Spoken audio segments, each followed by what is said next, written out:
Locked On Hawks Postcast, part of Locked On Atlanta on the Locked On Podcast Network. Your team every day.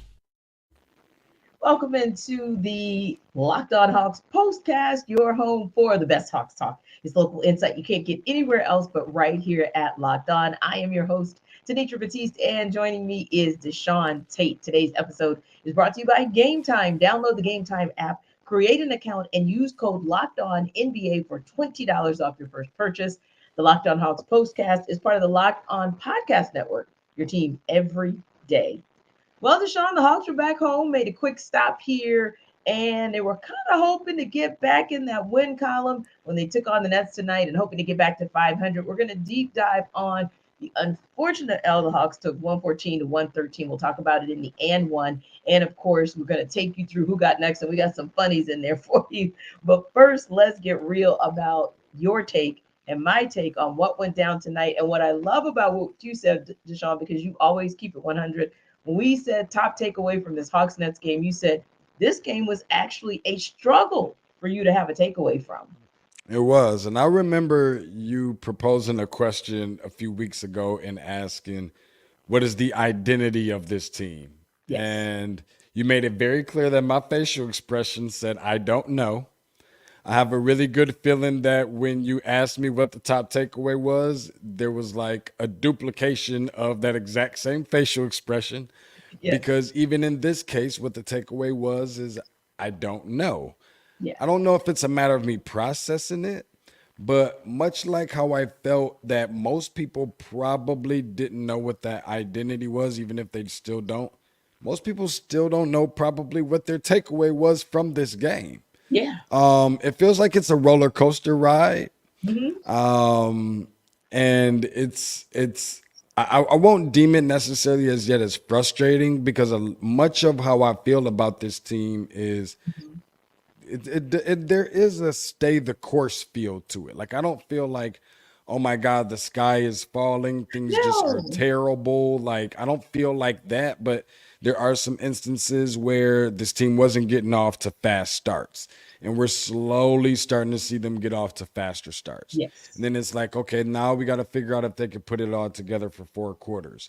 For the most part, they have been able to do some of that. Then it's about closing, and now we're at that closing moment, and that's why I say stay the course, because there's been so many really tight games, whether that was against Brooklyn the first time 2 weeks ago, whether it was about the game against, the Pacers where they scored about 1 million points apiece, tonight's game, a couple others in between those games as well. So it's just about going back to the drawing board. And I think the elephant in the room here is ultimately really about how to finish.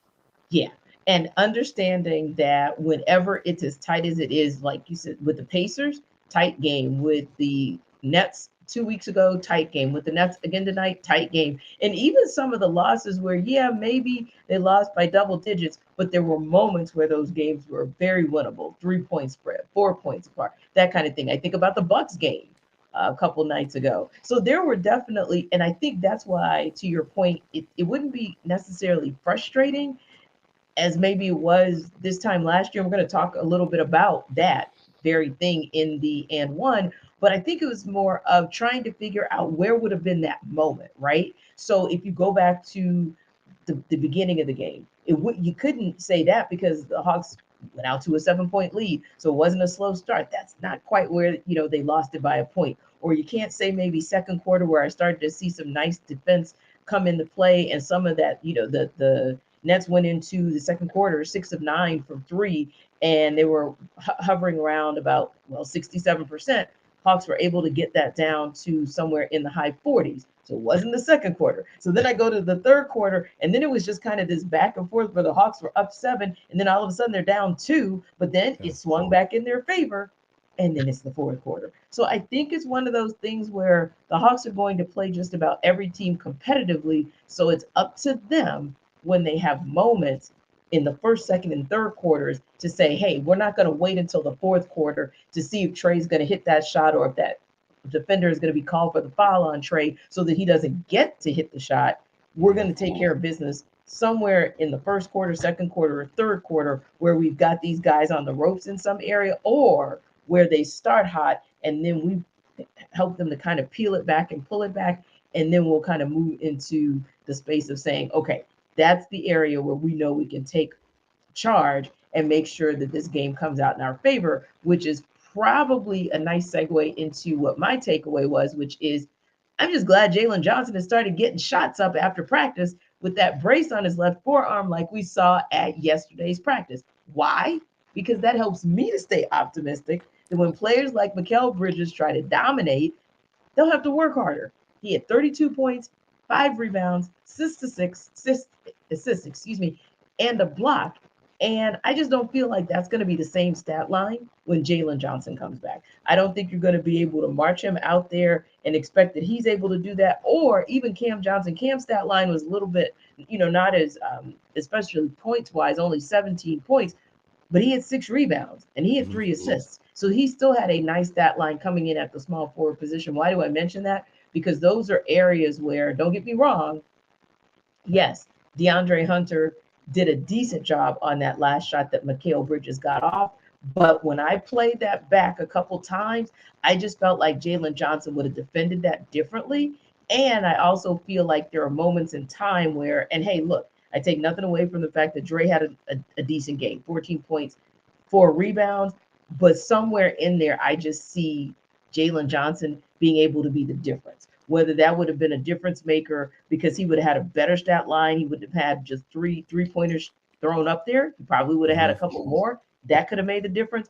Or there would have been a block shot or a couple more rebounds, especially maybe second chance points, because that is the one place where it wasn't as even maybe in the stats line as there were in other places. Maybe that would have been the difference that Jalen Johnson would have made in this game, that when he comes back, we're having a different conversation about how this game turns out, because guess who was there a couple weeks ago? Jalen Johnson. Yeah, for sure. I mean, and it's so much about his energy and the things that pop out off the page with him, and not always about the stat sheet. It's those, moments when there's a long rebound and he's there to get it and start the break by himself, or something along those lines, being the fearless guy that's willing to go up there and try and, dunk the basketball instead of laying it in and getting it blocked. And now you're, to prevent you screaming at the TV saying, just dunk the ball already. He does that. And sometimes by being a younger player, taking some of those calculated risks are what makes it worth it. It's not all the time that the young players make the bonehead plays. Sometimes the young players do those things because it's like, you know what? Someday he's going to learn that he can't just run up in there and dunk on people like this. But I actually like the fact that he's doing it, type of thing, and you got to kind of love that and embrace that when you want somebody, exactly, the aggression and so forth from some of your younger players. So I did see tonight that they did effort to get DeAndre Hunter going often and early. He was the one that, started made the first 5 shots. The first 5 points for the team. As soon as, the second half started in the third quarter, they went right back to him right off the back. So I can start to see some of the different trends and so forth for this team. And I think there are definitely some positives. Again, these are positives that won't necessarily jump off the page at you, but I do think that they are positives nonetheless. Yeah, and that's why I wanted to make sure that it wasn't going to be one of those where I was going in on 12 in favor of 11. It was really more just an observation about what 11 probably would have brought to the table at that 4 position versus maybe what we saw tonight. And again, that's not an affront to DeAndre. That's actually just saying advantage to Jalen. Now, when we come back, we're going to talk more Hawks in the and one. But first, I want to tell you guys a little bit about eBay.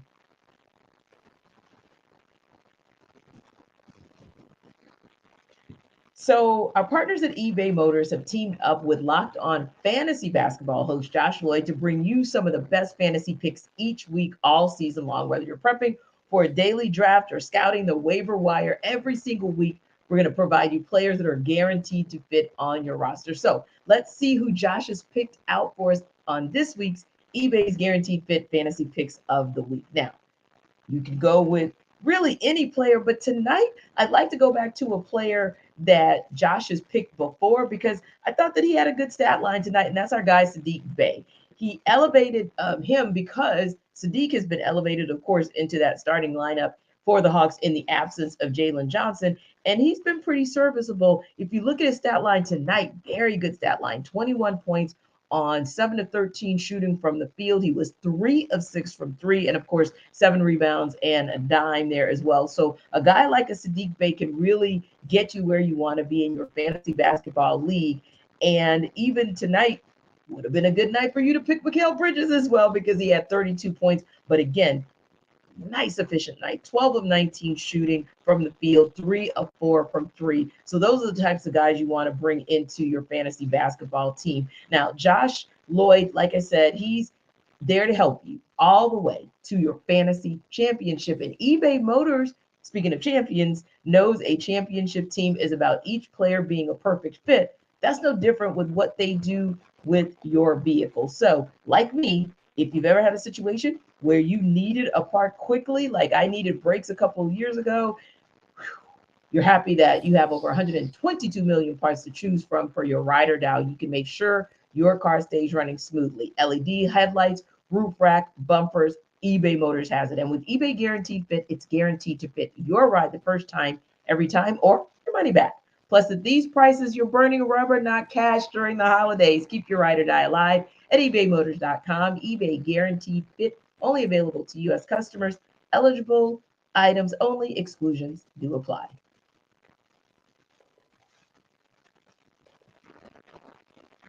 All right, DeShaun, let's dive a little bit further into this game. You know, tonight was that game where, like we said, we kind of looked at it. It was back and forth. We were trying to figure out what the takeaways were. Well, it makes sense because when you think about the fact that the Hawks only led by as many as 7, the Nets only led by as many as 7. 43 lead changes, 11 ties. You can't get any more even in a game than that. Of course, the Hawks, unfortunately, on the other side of it, the losing end, 114 to 113. Now they're 2 games below 500. This is actually the first time, believe it or not, since starting the season at 0-2. But the bigger question is they just played this team to 147, 145 in overtime 2 weeks ago. Why didn't the Hawks get it done tonight? I think one of the reasons was just no Cam Thomas on the last one of the more prolific, natural born and bred traditional scorers, like somebody that can just, shoot the ball and it's like throwing the rock in the ocean from the boat type of thing. Right. Having him, I don't think helped the situation for the Hawks. And, while DeJounte Murray did have, a very near triple double, I think he was 1 assist away. Yep. Not necessarily a great shooting night from him, along with some of the other guys. Buggy Bogdanovich, 20 points. But if you were watching the game, you'll see it looks slightly different. The contribution not even an amazing game from Trey either. So I think it was just it was just one of them kind of performances in games from everybody, if I'm just being honest. Maybe Sadiq Bey was maybe the exception there. I think so. But I'm not sure that there was anybody that just kind of jumped out at you like, wow, kind of deal. But it did have a little bit more of that feel from Brooklyn, where not everybody was going off at the same time per se, but everybody had their moments. Yeah. Cam Johnson, maybe not as much in the second half, but definitely with, I think, 3 threes in the first quarter. Definitely had his moments, and where it appeared that Mikal Bridges hadn't got going until late. When he got going and got hot, he really got hot. Dorian Finney-Smith was another one. Dennis Smith Jr., everybody contributed. And I think that the energy just seemed like it was there slightly more. Now, yes, it was one of those what I call like windshield wiper games. It was definitely very much back and forth. But we did see the Hawks compete. But to be honest with you, it felt like the Nets either wanted it slightly more than Atlanta, or some stuff is just a matter of it was just their night, and I don't like that to be the reason behind everything. But tonight feels like not only was it a little bit slightly more of their night, but this was a game that whoever had the possession last, it felt like, whoever had the ball with the winding moments in a close game, was the last one with the possession that was going to end up winning the game. Obviously, the Atlanta Hawks was last, and we can have a whole different conversation about the call that wasn't made. Right. But it definitely came down to that, and it was an okay game. I think that this is one that the Hawks can learn from. Yeah, this was. I think you put the nail on the head, but I actually would put it on both teams to have had a whole lot of energy. When I pulled up to the stadium, to the arena today, literally, normally, if I'm pulling up an hour before game time, before the tip, the parking lot is completely full. And then when I leave the media room around 15 to 20 minutes before the tip, normally the arena is at least 50 to 60% full. For those who don't know, it's Atlanta. People arrive fashionably late. So 50 to 60%, 15 minutes before a game, that's actually impressive for us. But today, the parking lot was barely half full, and I got there an hour in advance. And then when I got into the arena, only 5 minutes before tip-off, the arena was barely 50% full. And that kind of told me, like, Atlanta, we don't quite do rain and cold that well. So it was quite a chilly night. No pun intended for Trae Young, but it was quite a chilly night outside. And it seemed like it took everybody, all the players, just the whole arena just seemed kind of quiet and chill. Took everybody a minute to get their in right. But I feel like they were like the tale of two teams. And yeah, it was going to come down to whoever had the ball last and actually put the ball in the bucket. But to me, it felt like the Hawks were even in their energy, not good or bad, just even. Like I didn't feel like they were very up. I didn't feel like they were down. It was just kind of even. And then I felt like the Nets, on the other hand, they were kind of, and then when they shot up big. Like you said, and they would have just moments in buckets with like 3 players, whereas the Hawks may have spread it across maybe like 6 of their players. So yeah, it was quite an even game and an uneven game all at the same time, just kind of weird. But I think, yeah, it was one of those where, just like a couple of weeks ago, of course, more high scoring, but that was anybody's game all the way down to overtime. This was anybody's game as well. So now that's why you have an even season series so far. But here's the thing, too. We now find ourselves at the quarter mark of the season, and the Hawks were 11-9 at this point in the season a year ago. They'd actually come off a loss, 106-98 to be exact, to the Heat on November 27th. That was their 20th game of the season. Now they are, of course, 9-11. So, DeShaun, what's your grade or kind of your evaluation of where the team is now versus where they were last season, but not just considering the record, but just overall? I would probably say that I definitely feel better about where they are right now, even though it may not necessarily reflect on the record in comparison to last year. But at this time last year, it just felt like it was going down. Like it was just spiraling.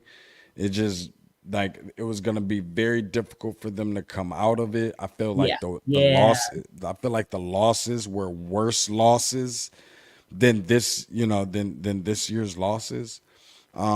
Certainly by more than, I mean, you look at the games that the Atlanta Hawks have lost this year, and by far I don't have the numbers right in front of me, but there are so many games that they have lost by one possession, maybe 2 possessions.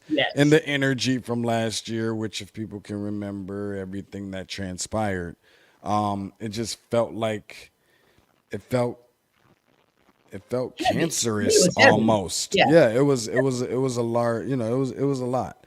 But I don't feel that way necessarily about this year. Definitely need to be in the win column more, all of that good stuff. But I feel like the energy. I just feel like they're learning. I feel like they're taking their bumps early. I made this comparison before where I think some other teams have definitely got out to better starts and are peaking earlier, but it's taking the Hawks a little bit more time, especially that's kind of expected whenever you have a backcourt duo who have been together for, a season so far, and have both played under, 2 new coaches in that span. So, it's just a matter of trying to figure some things out. But I definitely feel better. It doesn't necessarily always look better, but I think for me, it looks and it feels better, to be honest. Yeah. Well, if you look at the games, and we got to take into consideration something. This has been a high scoring first quarter of the entire NBA season because every team was trying to put its mark in place for the in-season tournament should they have gotten down to the wire of a points differential determining who went on to the next round or not, right? Sure. So we have seen like some astronomical numbers. But that said, when you do look down the loss column and you see, yeah, it always bothers you when you see a loss to the Hornets, but let's not forget the Hornets do play the Hawks tough. So, but it's a 6-point loss, right? And then you see a 6-point loss to the Knicks, and then you just kind of go down the list. You see a 9-point loss to an up and coming OKC team. That's part of the reason that it feels different because you were scratching your head with blowouts last year. You were scratching your head with effort last year. And you were also scratching your head with execution on like some of the more basic things. I haven't seen that. And so everything that you could say that you saw in the first 20 games of last season that didn't look good, I feel like A, not all of those things are there. Mm-hmm. And B, when I see them, I don't see them as often. So in other words, if they did 10 things wrong last year, I only see 7. And of those 7, I don't see them happen as often as I did. So even like late game execution would be a great example. No, I didn't necessarily like the way DeAndre Hunter defended the Mikal Bridges shot, but he defended the Mikal Bridges shot. Sure. That does count for something. And I think those are the little intangibles that while you and I may not be able to do apples to apples comparison stat wise, I think that's kind of where you see it. And also, or where you see the difference. And also wanted to ask you real quick before we wrap, what your assessment was or is of these 20 games this season relative to where you thought this team might be a quarter of the season in.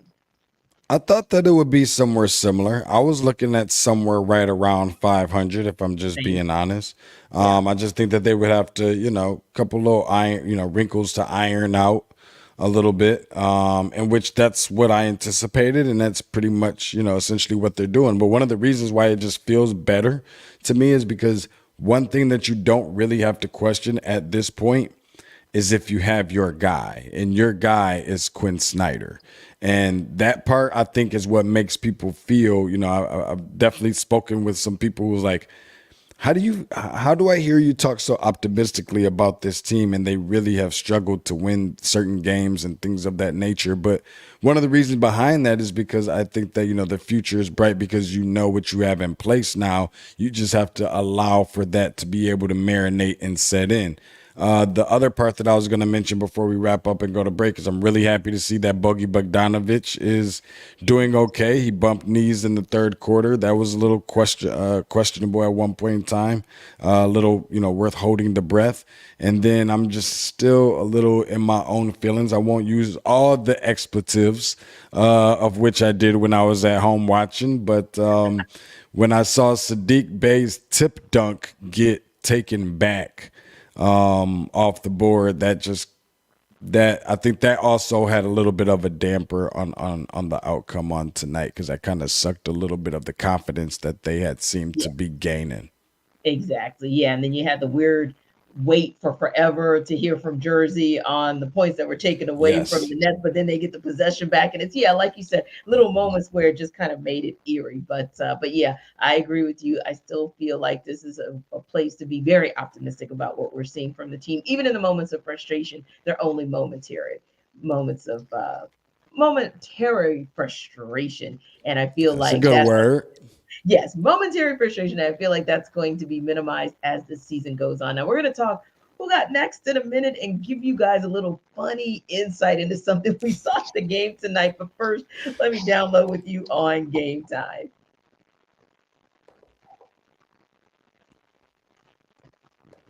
All right. If you guys know me, you know that I am a New Edition fan on 10.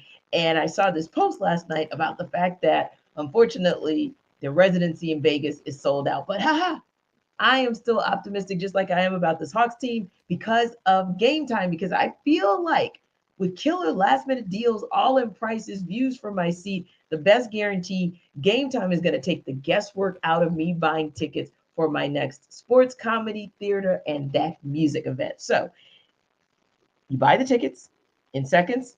It's just 2 taps. All-in prices show your total upfront. That's another big thing. So you know you're getting a great deal without these hidden fees that pop up at the last minute. So Game Time has deals on tickets right up to the start of the event, and they have a guarantee that means you'll always get the best price. You find tickets in the same section and row for less, Game Time will credit you 110% of the difference. So download the Game Time app, create an account, and use code LOCKEDONNBA for $20 off your first purchase. Terms apply. Again, create that account, redeem code LOCKEDON NBA for $20 off. Download Game Time today. Last minute tickets, lowest price guaranteed.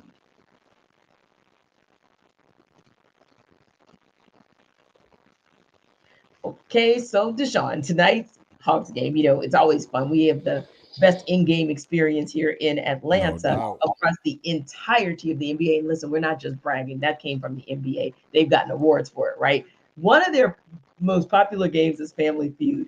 Tonight, they did it a little bit differently, right? They did fill in the blanks Family Feud style, had these two guys, and they were, of course, having to answer the question of the top 5 answers being on the board.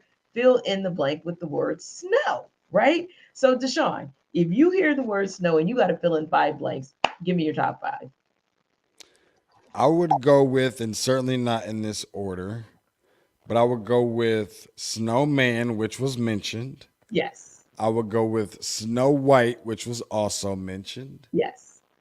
I'm pretty sure I would go with Snow Cone. Okay. Snowball. Oh, okay. And Snowstorm. Yes. Yes. Being from Michigan, though, it's almost like I'm almost like cheating, I feel like.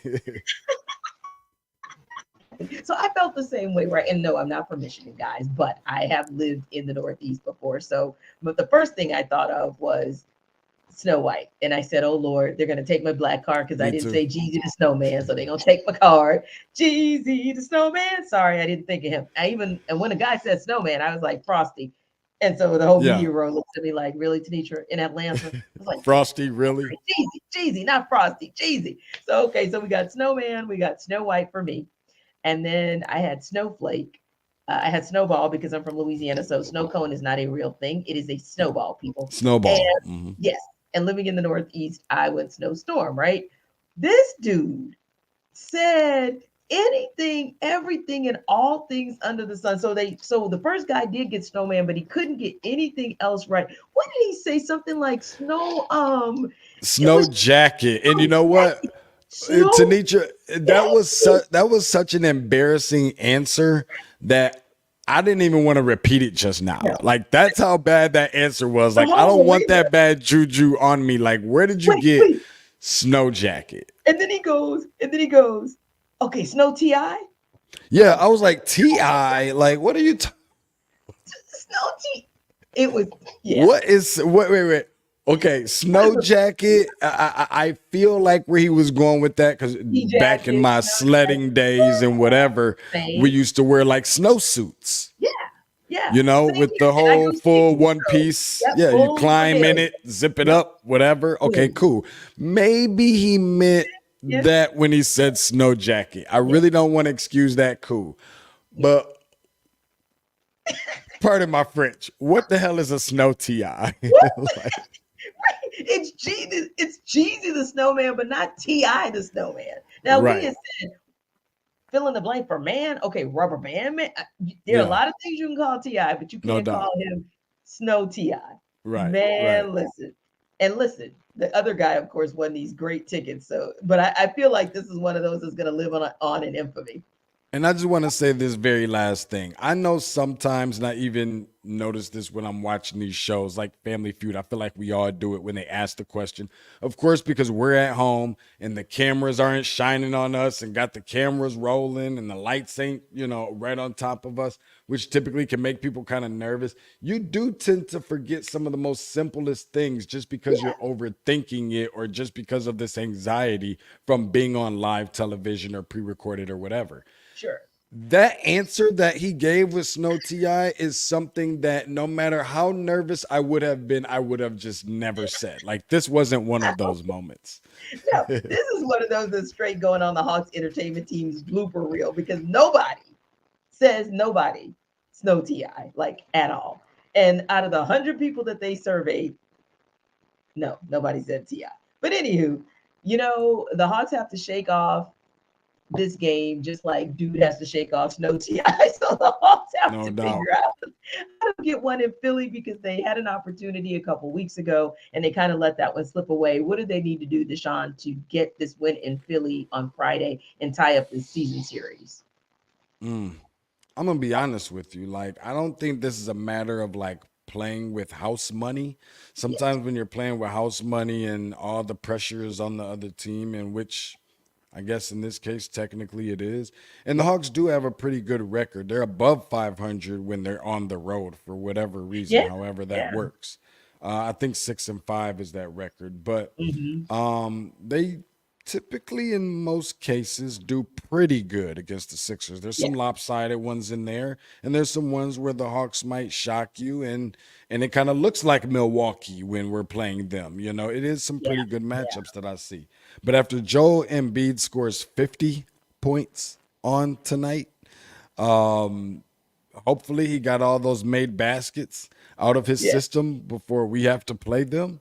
Even more so, I think the other thing is keeping in mind that there's another player, much like Cam. I'm sorry, like Cam Thomas tonight didn't play Mm-hmm. the last meeting. Well, the last meeting against Philly, Kelly Oubre did not play.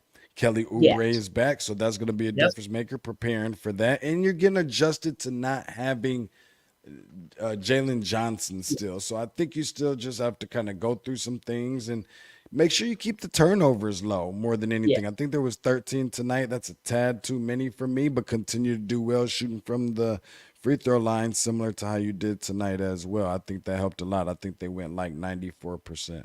Yes, yes. And you made some great points because in that game, you did not have Kelly Oubre, but you did have a Jalen Johnson who scored 18 points. And it was not just 18, it wasn't an 18 and 10 night, it was an efficient 18 and 10 night. And yeah, that was one of those uncharacteristic nights for the Hawks, 80% from the free throw line. So that's definitely an area where there's opportunity. And also, if they can get their 3-point percentage up from 36% and kind of pull the Sixers down from 43%, now you got a game because for a long time before Joel Embiid kind of went on that tear to get to 32 points and they pulled away by 10, the Hawks were right in that game. It was still not a bad showing from the Hawks. So just tightening up a few things could potentially get them to tie up on the season series. Listen, we appreciate you guys for stopping by the Locked On Hawks postcast, your home for the best Hawks talk. Remember to like and subscribe to our YouTube channel. And don't forget, for more on the Hawks, make sure you check out Locked On Hawks with our guy, Brad Rowland. We'll see you next time.